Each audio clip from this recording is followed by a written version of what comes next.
With Banjo and Kazooie appearing in Smash, and Nintendo and Microsoft cozying up together, is there a chance we might see the Bear and the Bird series make a triumphant return to a Nintendo platform? I'm Mac Fraser. I'm Backrolls. And we're the Nintendo Nerds. We're a new comedy and gaming duo here to help you craft and play your way to a better day.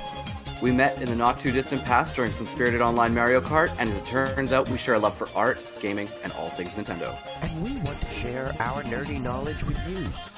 So stick around, because in today's video, we'll be discussing some of the games and franchises we want to see revived or rebooted on the Nintendo Switch. So, yeah, we've been talking about doing this video for a little bit now, and I'm glad that's finally here. It's time to nerd out about some of the games that I've loved for a long time that I'd love to see again. So absolutely, as Nintendo fanboys do, it's like we that's pretty much all we do is speculate who's going to be in Smash and what franchises are coming back. Honestly, they give us so much, and in all honesty, sometimes we're a little bit greedy. But hey, come on, when you've been playing some of these games for 25 or 30 years, you know, it's hard to let some of these things go, especially when you have memories tied to some of them. Oh, yes, I must agree with that. And going back through our bullet point list of a lot of what we have been looking at, I see a lot of parallels in that we have a lot of nostalgia for some franchises that got left around, like the Nintendo 64 era, which goes to show your age and my age are somewhat akin, and of a certain age is a little bit older. But hey, it's not just the Smash roster we're going down the list and saying we'd like to see. There's it's actually kind of a good mix we've got for you of things we'd like to see that we think with the Switch and the technology nowadays and the way that gaming has evolved, I think that a lot of these we could make a pretty good case that they deserve another chance. Well, and I think that's what's nice about this is some of the picks that we've come up with are like first-party Nintendo IPs, and there's a couple in there that are kind of third-party things that we just think are a little underrepresented on the Switch in a certain capacity, and we think that it deserves its day to shine. Yeah, well, I've got 6 and you've got 6, so let's jump into it. You first. What have you got for us? Okay, so the first one that I want to talk about today is Wave Race. I had Wave Race 64 on the N64, obviously. I played that one a lot. I've always been a fan of racing games, not necessarily like really strict, realistic type racing games. I like arcade style racers, the Need for Speeds, the Mario Karts, all that kind of stuff. And I always really enjoyed Wave Race because the dynamics of the waves and the weather patterns and all that stuff are so... they changed the game so much, especially when you look at like the GameCube iteration of Wave Race, which was Blue Storm, because you know, I think there was 3 circuits or 4 circuits that you could go through, but the thing is, every day of the circuit came with different weather, sometimes nice and sunny, sometimes inclement. And the thing is, it would change the amount of waves that you saw, the height of the waves that you saw. It would open or close certain paths depending on whether it was raining or if it was not raining. And even then, like, even though the bodies of water, the lakes, the rivers, the oceans that they were using for these tracks were all kind of the same, through every different circuit, the race changed. Sometimes you would be racing it kind of backwards and buoys would be placed in different positions and things like that. And so even back then on the days of the GameCube in the early 2000s, we were seeing a lot of innovation in this series, I thought. It really gave you a lot of opportunities to play the game very differently. You had so many different tracks. The music and the visuals of Blue Storm were just incredible. Yeah, and I think the Switch would be a good home to showcase some new fancy water technology. I mean, it's not the most... it's not the... Obviously, if we're going to have a mobile system, it's not going to be the beefiest hardware, but I still think the Switch has a lot of capabilities that we don't give it credit for. There are some very impressive games that run on this system, so I think that showing off what it could do, that a couple of the games that you got listed in here really could show off the technical marvels that the Switch could pull off. So I'm in agreement with you on this one. My only question is, do people still ride jet skis? Like, I live in California, and so everybody only has a surfboard. I don't know if that's still a thing. I think it's all kind of dependent on where you live. Like, living in the prairies of Canada here, just kind of a couple hours north of the North Dakotan border. We have a lot of like cabin country and lake life and stuff here, and I basically grew up at the lake in the summer times, and the jet skis, boats, all that stuff are still definitely a thing. People still buy them, still use them. There is a North American I'm market thinking for I might get one at some point. Who knows? Because I enjoy it. It's always a fun time. I've looked on the Switch and even some of the other platforms for, you know, some indie releases or third-party releases like in this sort of vein, this like water racing kind of stuff. And there are other jet ski games out there, but I gotta say, like, they don't appeal to me the way that Wave Race does. Mm-hmm. At this current moment in time, some of the names are escaping me, but I know over the years, you know, I check these videos on YouTube and stuff of, you know, what's coming up for Switch or what's coming up for Wii U or PS4 or whatever, and I always like to look at the reviews for these kind of games to see if I'm gonna like them, but I've yet to find something that I have felt strongly enough to purchase. Yeah, if you've got the next great water-based racer for us, sound off in the comments below. We'll check it out. Absolutely. So that's my first pick. Let's move on to you and pass the baton to you here. All right, well, let's go with the easy one. We started off with the question about the bear and the bird, and that is a personal nostalgia train for me that we are going to ride. I love Banjo-Kazooie. I just picked up a Nintendo 64 on eBay, and Banjo-Kazooie and Banjo-Tooie will definitely be on my list of the retro games I have to pick up. I think a lot of people could say that the era of the collectathon has come and gone, but I think Super Mario Odyssey proved that wrong. I love a collectathon, and the Rare team just did such tremendous world building in both of those games that I would be, as I've said in previous videos, I'd be really hard-pressed to recommend one over the other because there are worlds from both of those games that I really love that I'd just like to see, well, granted, we understand that these games were also made decades ago and they probably don't have the same teams working on them. We're hoping that at least the same artistic sensibilities would be there, and honestly, Banjo and Kazooie's, like, to the letter poster representation of the way they used to look in Smash gives me hope that there would be a team with that same kind of sensibility that would make sure that if we got another Banjo-Kazooie, it would be done for the right reasons and done with the fans in mind. And so that's why, for me, I would wholeheartedly be a day one purchaser of any new Banjo-Kazooie title. Well, and who doesn't love like a solid 3D platformer? Oh, absolutely. If you don't, seek help. That's a little harsh. Well, seek out your why. Why don't you like 3D platformers? Who hurt you? It was probably the Dried King, one of the desert levels or the mountain levels in Super Mario 64. That's my guess.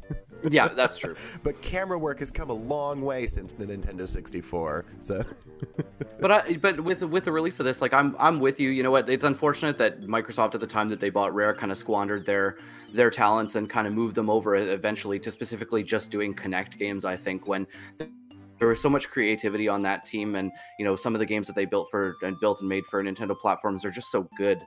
But yeah, those the Banjo-Kazooie, Banjo-Tooie, those games hold up well with a lot of gamers that grew up playing Nintendo in the 90s, who still talk and reminisce about them like yourself in a very positive light. And so I just, you know what, as evidenced by the fact that Banjo has come into Smash, it shows that people are still drawn to this character. And I don't know why you wouldn't look for opportunities to give the fans what they want, kind of thing, and to continue on with this lore, if you will. Mm-hmm, mm-hmm. It's charming. It's funny. They always have a better sense of humor than the Mario games, which all of those things are right up my alley. So that's something I personally would love to see.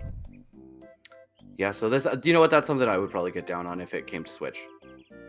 So I'm gonna pass the baton back to myself. Yeah. Let's move on here to here's another one. This was another one that started on Super Nintendo, Pilot Wings. Yeah, this is what I was getting at when I was talking about the technical aspirations of the Switch and showing off what it could really do. Go for it. I can't did you play Pilot Wings or Pilot Wings 64 to any degree, like a little bit? This is so strangely specific. I have this memory of I used to go get my haircut at this place that would, like, just to keep the kids still, they would give them Nintendo 64s. So oh, I would play Pilot Wings in 30-minute spurts just to keep me still to get a haircut. Okay. I believe the place was called Cookie Cutters. Kind of a brilliant idea when you think about it, to distract your children. I never got to do anything fun when I got my hair cut. It kept me still. I still think about it, so I guess they were doing something right. Yeah, absolutely. So I've dabbled in Pilot Wings 64.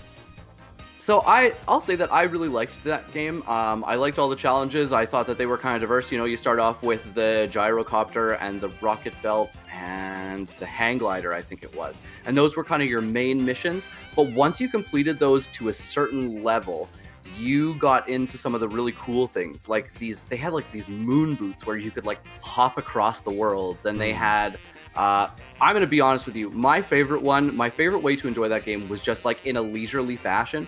The amount of hours that I just spent playing the Birdman levels, where you pick a character, their arms are replaced with some wings, and you just fly around. You can set the time of day you want to fly around, and the music is according to what time of day it is and what kind of mood you're in. And like the worlds in that were fun. Like they had one called Mini States, which was like a little mini version of the United States, complete with Statue of Liberty and the Seattle Tower and all those kind of important landmarks. And I don't know, it was fun to just fly around, but also there was challenge involved too when you wanted it to be challenging. Sure.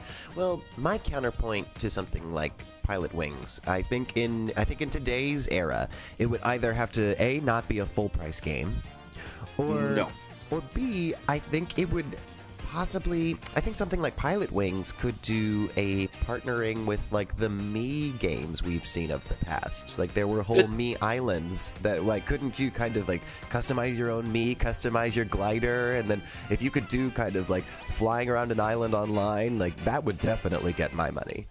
And you know what? I was going to get into that too, actually. And the thing is, every time like one of those, I cannot remember for the life of me what they were called, but those games where you basically did some like Pilot Wings type stuff or some Wave Race type stuff, and it was like different mini games. There was they had the one with the realistic sword fighting on the Wii with the Wii Motion Plus and things like that. Those games just always seemed a little watered down to me. Like it's easy to throw a Mii avatar in a game, I feel like, and just kind of like slap some of these small mini games on it. But I felt like Pilot Wings was a little bit more than that. Maybe, but with their powers combined, they would become a sum greater than their parts. That's the ambition I like to hope for. True. So, I guess if anybody has any ideas of, games that are kind of like Pilot Wings that might be available on the Switch, mention them in the comments, and maybe we'll talk about them in another video, or, we'll try them out, see what we think. Absolutely. Well, I'd like to bring up something that I think deserves a place on the Switch, now that it seems very apparent that the 3DS has definitely come to the end of its timeline. I think you're right. And this, if it happens, is probably not going to happen for a very long time. I feel like it's going to be a long time. Definitely a long time.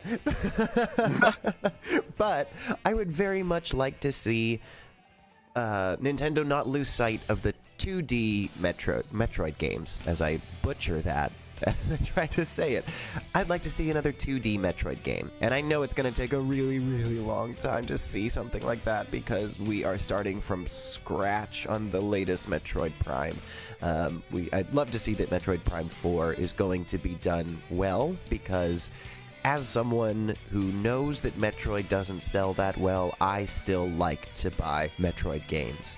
And I think Metroidvanias have become a overabundant game on the Switch for a reason. I think that having a separate team working on a 2D Metroid would do Nintendo very well. I think that the platform screams for that kind of thing, and I've already played Hollow Knight, and Silksong isn't out yet, so I need some more.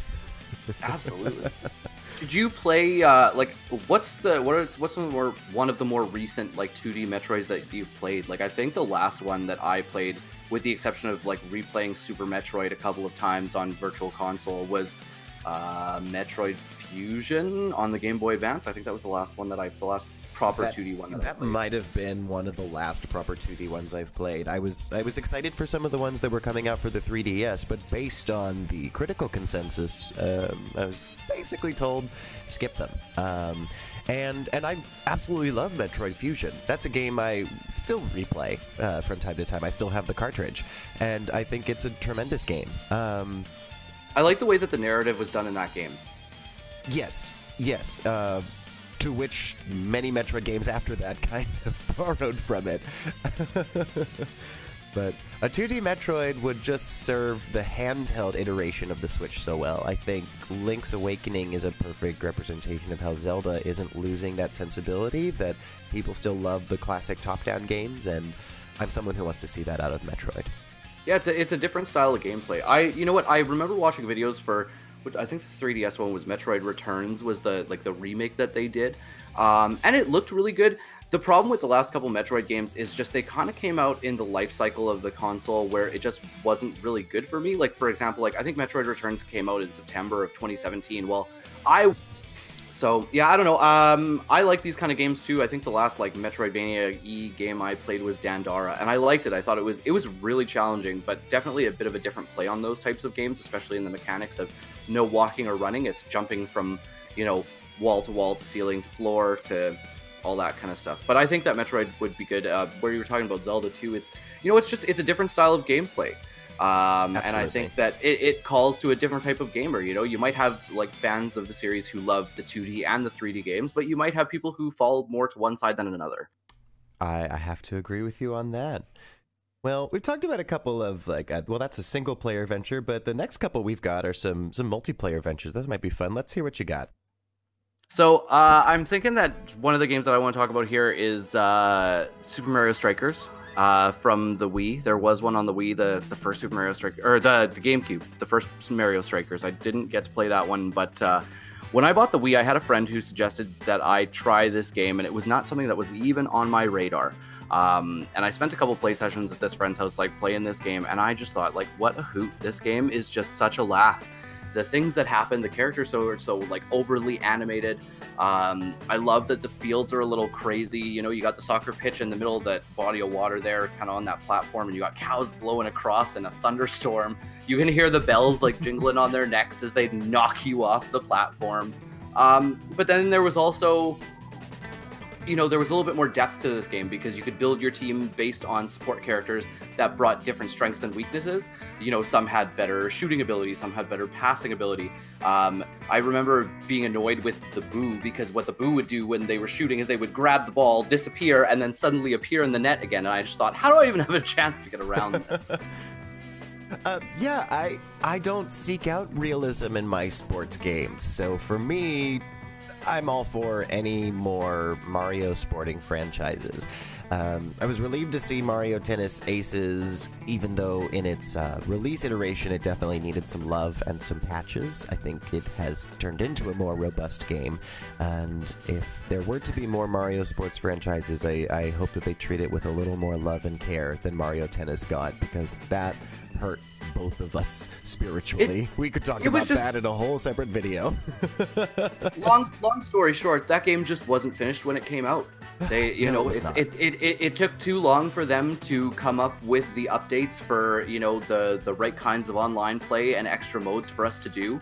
I think out of the box, Mario Tennis on the N64 had more content than Mario Tennis Aces did on the Switch. It really and even did. then, like, the online, like, some of those characters were broken and some balancing needed to be done right away, but it was just, you know, I think one of my biggest issues with it was that there was no opportunity for a friend and I to play doubles together on separate consoles. And I think you said that's been fixed in a patch, but that shouldn't have been a patch situation. That should have been something that should have been built in from the very beginning. It's just very minor. But I must agree. I digress. We're getting off topic here.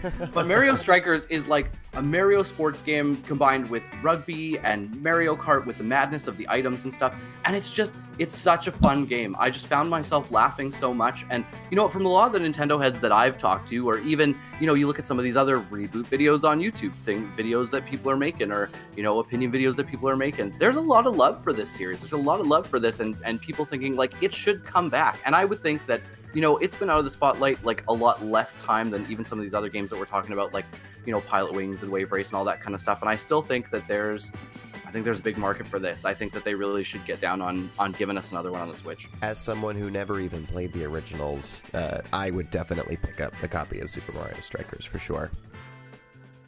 So, I think if we're discussing multiplayer games that need some service in an online era, I think that's definitely F-Zero for me. I have to say that I think it's crazy that there's an entire generation of kids who've grown up playing Super Smash Brothers who've never played an F-Zero game. That just really breaks my heart because I think the series deserves better than that. I think there's a lot more to that franchise than just Captain Falcon and Falcon Punch, you know? For one thing, it's just so blisteringly fast, and I, as someone who was into 200cc on Mario Kart, I can definitely get into racing that is that fast. You know what? I loved F-Zero. I don't really think I played the one on the Super Nintendo. I played F-Zero X quite a bit. I rented that one a lot, never owned it, but I did buy GX for the GameCube, the one that's like Sega helped like co-develop. And man, I just love those games. Like being someone who's into some electronic music, and I love my drum and bass. Like, you know, having these futuristic racing games with drum and bass music in the background where you're moving at 600 kilometers an hour. I just think it's the coolest thing. And I agree with you. Like, it's amazing because F-Zero was it was a pillar in the release of the Super Nintendo because it was the first game that they released on that console to really show like, hey, look, we got the 16-bit console that can basically do pseudo 3D graphics. And like you said, at a pace that was blisteringly fast for a console of its time.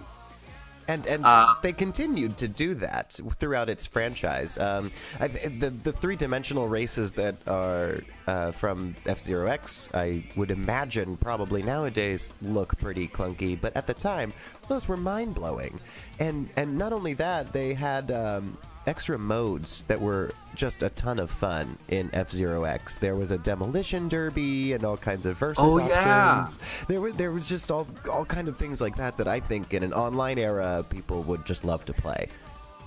See, and the GameCube one, GX had a bit of like a story mode, I think, with similar kind of things like challenge modes, and you know, you got to get through this course here while all these rocks are falling, or you have like a short time period because you're chasing someone who's kidnapped a friend of yours, kind of thing. So there was challenge modes and things. There was, I don't remember if F-Zero X had a kart editor. I think F-Zero GX did have a kart editor. That game, like, unlike F-Zero GX, which was early days of the N64, and I think, like, polygonally, it is going to be a bit hard to look at these days. F-Zero GX holds up really well. It's a very, very pretty game, and they could almost HD remaster that and release it on Switch, and I would take that for now. I will say though, like let's give a bit of a shout out. Like, I don't know if you have ever tried it, but you know what? For those of you looking for a game like this, if you haven't gotten down on Fast RMX yet, I highly suggest it. It is, it's relatively inexpensive on the eShop. It is a fun, beautiful game. From, I can't remember what the company's name is, but in any case, they did a really spectacular job of kind of getting the feel of an F-Zero type game. Mechanics are a little bit different, but I think right now, like, that's kind of what's tiding me over, but I do think that F-Zero needs a reboot on the Switch. All right, well, what you got for us next? Let's talk about WarioWare, I think. I've talked about WarioWare before. I want WarioWare on the Switch so badly. Again, with the things like the Joy-Cons, you look at games like 1-2 Switch and stuff, and the ideas that they kind of started with that, like, I think that there's a good chance that this one will happen. It's just a matter of when. You know, if any game was going to make me shrug my shoulders and say, oh, okay, I guess I have to play with a Joy-Con, it would have been WarioWare and not Mario Party, you know? Yeah, I agree with that. 100% I do.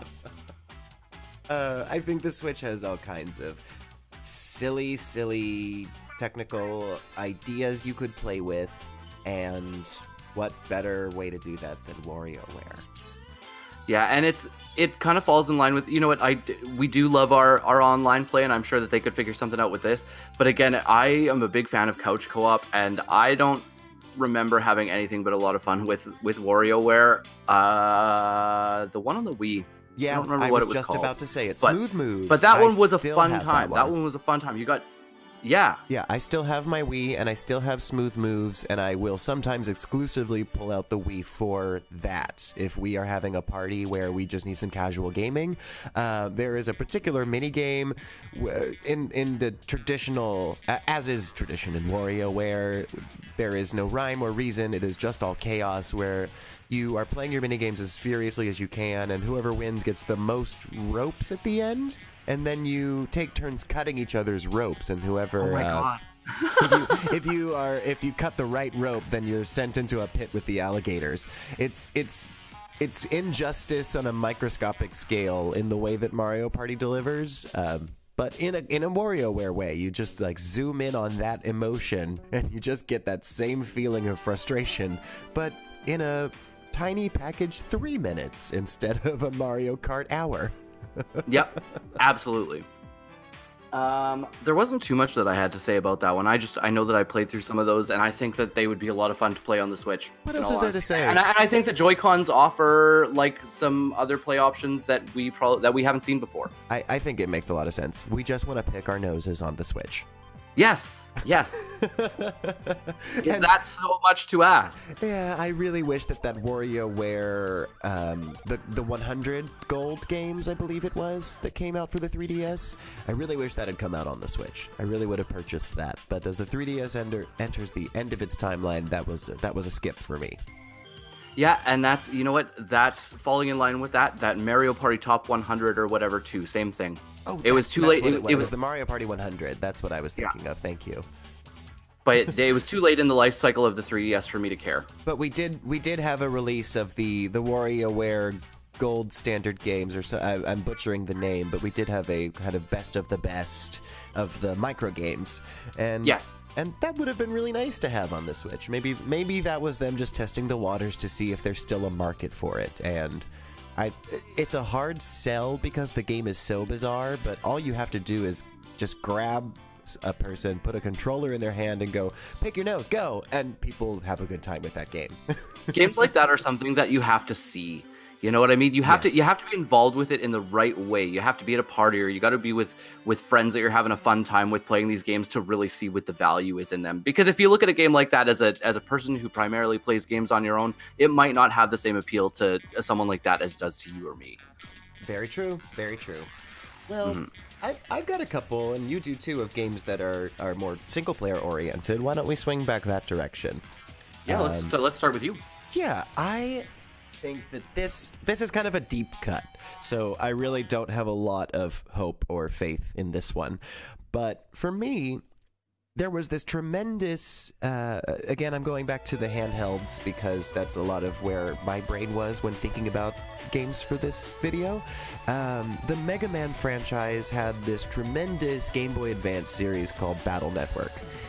It was some of the fondest memories I have of staying up way too late past my bedtime just because I'm gonna beat this boss. Just one more go. This is the time that I beat him. I'm gonna get it this time. The conceit is that Mega Man is a computer program, and you are this character who has him like basically on a file, and he's basically on like a little Pokedex in your pocket, and you two talk. But Mega Man has to go into computers to fight viruses. And so because Mega Man was able to go into computer programs each time, and you had an overworld that you lived in, not only was the overworld really robust, there was a lot of customization options that were required to get you through the game. It was sort of puzzle solving, and sort of, it was combat on a grid. And so Mega Man would have to receive different power-ups in order to fight different computer programs. You would have different elemental combats, and it was like a 9x9 grid, and it wasn't turn-based, it was live action, but you're moving on this grid like a computer chip. I am probably not doing enough justice to describe this game because it's truly tremendous, and I should probably try and find it again and try and play through it again because it's like a Mega Man RPG, and that was such an ambitious and different adventure for the Mega Man franchise. You can even see just a brief image of him in Mega Man's Final Smash, and so something like that just gives me a little bit of faith that they have not completely forgotten about this franchise over at Capcom, and I think the handheld Switch would do really well demonstrating a game like that. Well, I think that you and I both kind of feel that the Switch Lite, or whatever it's called, is basically a 3DS killer, and I think that's generally the consensus of the internet too. And so, you know what, some of these games that have primarily built themselves on the handheld platforms, it kind of seems like the next logical step, because there's no one else really doing the mobile gaming the way that Nintendo is right now. Yeah, and now that this is really official, we've been speculating about this for so long. Now that it's out in the open, it's time to really speculate about what games will survive this change. Absolutely. And just think it'll be really nice, like, if you were to get another one of these Battle Network games, that you could play it on the go or you could play it on your TV. Oh, and it would look so good on a big screen. And absolutely. But speaking of, I think we should talk about one. Again, another deep cut that I have to be honest, I don't think you're going to get, Mac, but I think we should talk about Golden Sun. Oh, goodness, Golden Sun. I remember buying my 3DS, or not 3DS, my Game Boy Advance primarily for Mario Kart, and I think the remake of Super Mario World. And then I had a friend come over from another city to come stay with me for a week, and she had brought her Game Boy Advance with her and said, "Oh, I've been playing this game, and the story's so good, and the characters are so good, and like I love the world, and I love all the lore that they've created in this world." And that game ended up being Golden Sun. And I've always been a fan of like those traditional turn-based like JRPGs with very convoluted stories and a whole lore behind them, as I've mentioned in other videos that we've done. And one thing that was really cool about the first two Golden Sun games is that because they were initially supposed to be one game, a lot of what you did in the first game mattered in the second one, because you could carry over items and levels and things with you based using I think it was a password system. That once you beat the game in the first one, it would provide you with the password. You put it in the second game, and then you basically, when you meet up with the party members from the first game, they have all of the stuff that you had acquired for them before. It was such a fun series to follow through those first two games, and then it went off the rails. Camelot, we finally got the Golden Sun game that everybody had been hoping for. Well, we didn't get the game we had been hoping for. We got the announcement about the game that we had been hoping for. And I gotta be honest, it just felt like such a shell of what the first two games were. You know what? It was kind of forced at you that, hey, now you're playing as the children of the protagonists from the first game, just because. And so much happened in the world that I in the first two games, and then I just didn't feel like it was well executed or anything in Dark Dawn, I think it was called, and it was really quite disappointing. And then it kind of fell off after that. But these series have to start somewhere. Final Fantasy started somewhere. Dragon Quest started somewhere. Golden Sun, the way that it started, had the potential to be a juggernaut. So my question would be then, what would a new Golden Sun need to be, do you think, in order to see success? Oh, that's a tough one. I really liked that it's traditional turn-based RPG. I think that the character development in the first couple of games was really good. It was, it was the storytelling and just even through text, emotions from the characters in the plot lines were, they hit home. They got you in the heart. The game made you feel sad. The game made you feel happy. And I think that was one of the things about the first two games that I really liked, is the way that the narrative was done, the way that the characters were done. I felt super invested in that world. Even after I finished those games, I ran around those worlds for like countless hours. And I think that if we were to get some sort of, beautiful HD, somewhat cel-shaded looking JRPG on the Switch with a really enticing story and really good characters, that, we could see something come of this. Even if they were to reboot the series and kind of start from scratch again and, use the name, but kind of stick to some of the fundamentals that they found in the first two games that they built. And like I said, I don't want to burst your bubble on this one, but I think Nintendo's emotional cup in that kind of genre, I think it falls into Xenoblade Chronicles and Fire Emblem. And we will definitely cover in another video we have planned. I'm going to try and talk Mac into trying Fire Emblem, but that's a story for another time. I'm not completely convinced, but we'll see what happens. Yeah, but I played the first Golden Sun. I didn't play the others. So I agree with you. I like a turn-based RPG. I can get into it if it's executed well. And so with that, I must agree with you, but I think it's a lofty ambition. I think it's been a long time since that last reboot, and we are aware when we talk about these dreams of ours that a lot of the original teams at these companies who may have created these games are probably not there anymore in the way that the world works today, especially the video game industry. It'd be kind of a miracle to have a full untouched team that's still there a decade later. So do you hear that? Leave everyone alone at Valve. You're not going to Half-Life.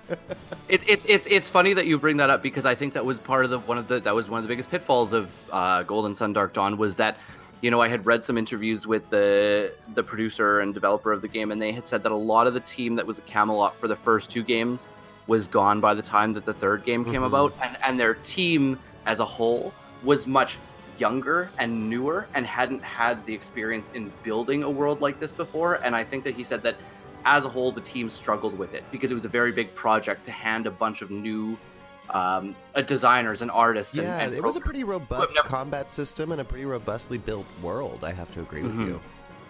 So, but things change, I guess, and, you know, we can't, as much as we're enjoying our little video here of talking about, you know, all the games we'd like to see come back, I think we know in our hearts that some of these are just pipe dreams.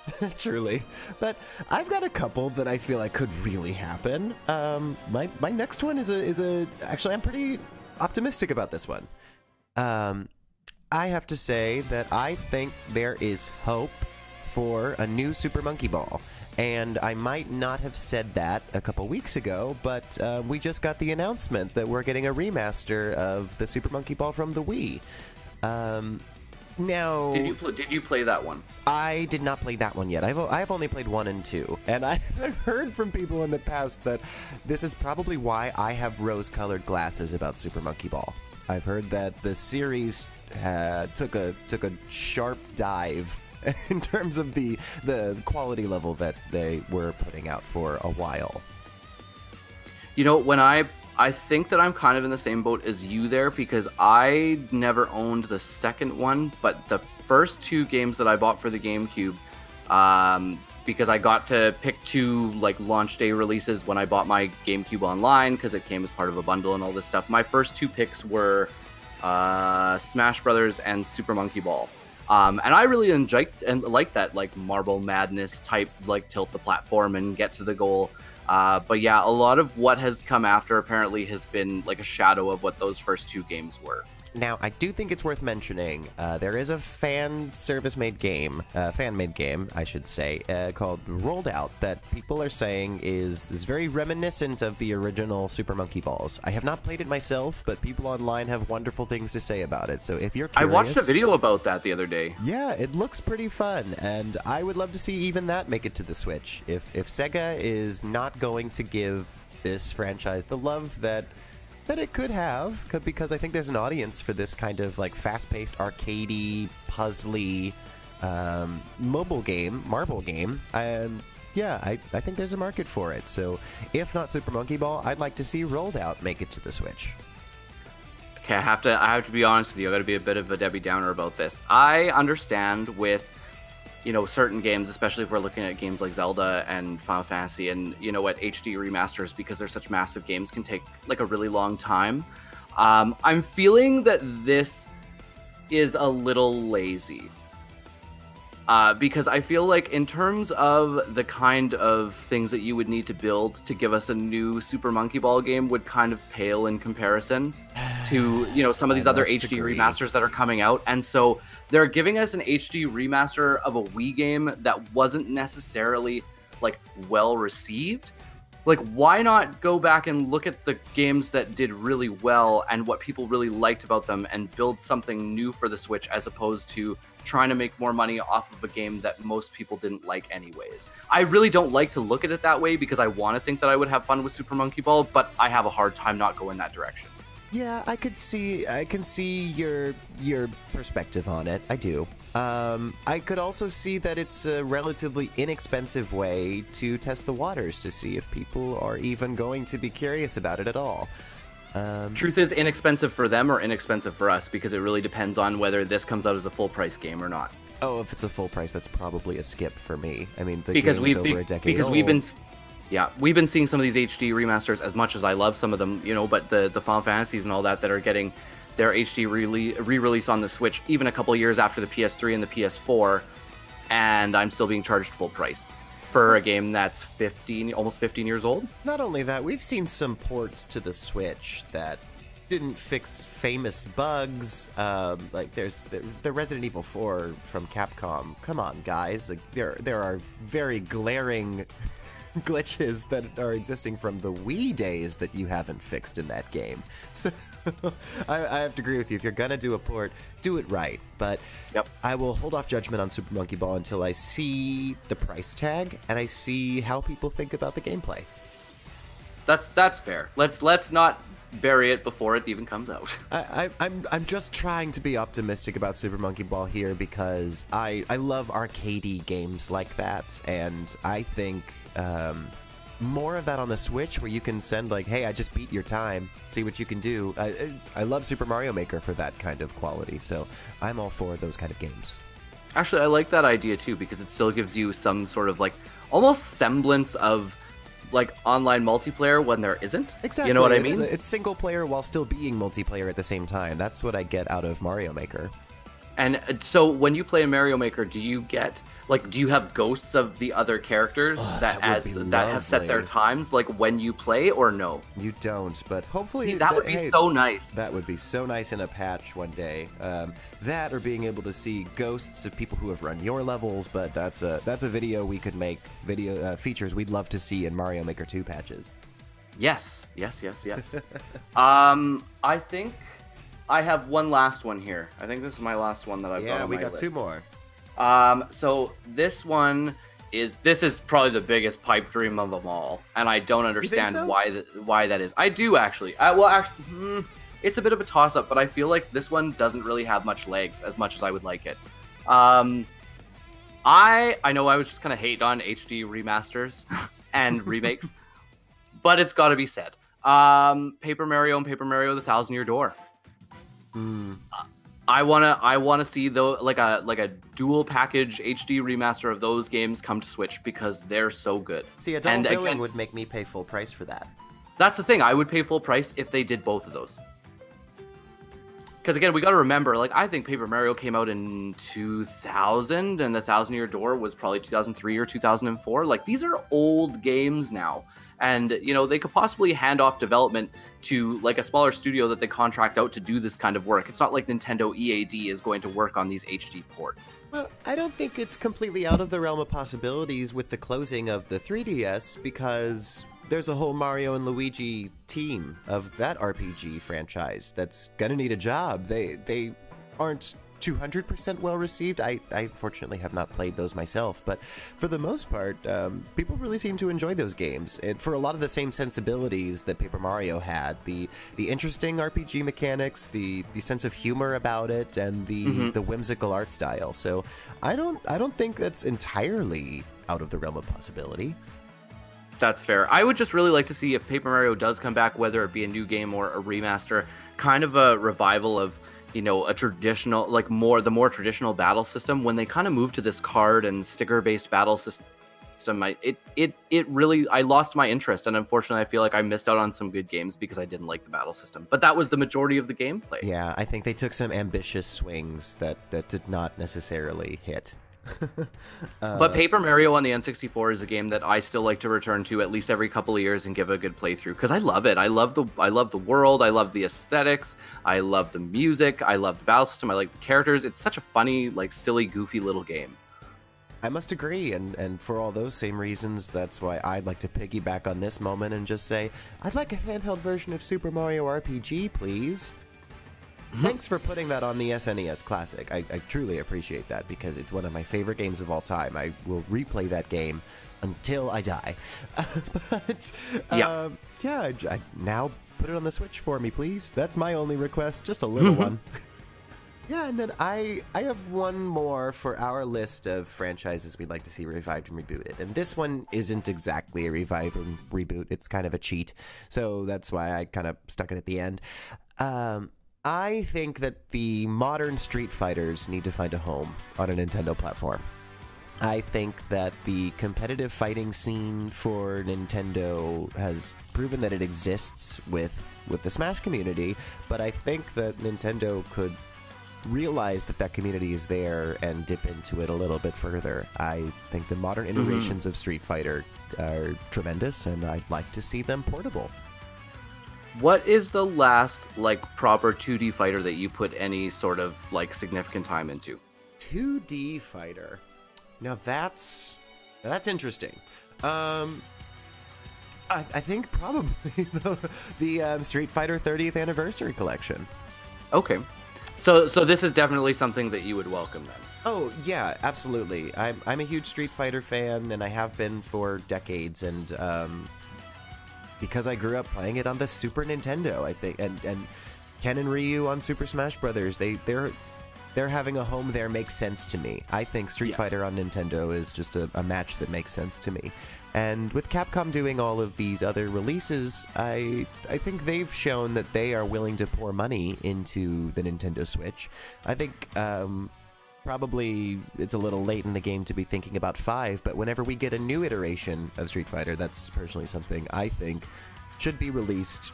If not a day one release, it should be coming out on a Nintendo platform shortly thereafter, the rest of the Xbox, PC, PS4s. Well, I would think that, you know what, if you look at the recent release of Mortal Kombat 11, it shows that you know, some developers think that there is a bit of a market for for fighters like that, and I think that I agree with you. I think that Street Fighter V we're a little kind of past the timeline of when that would make sense.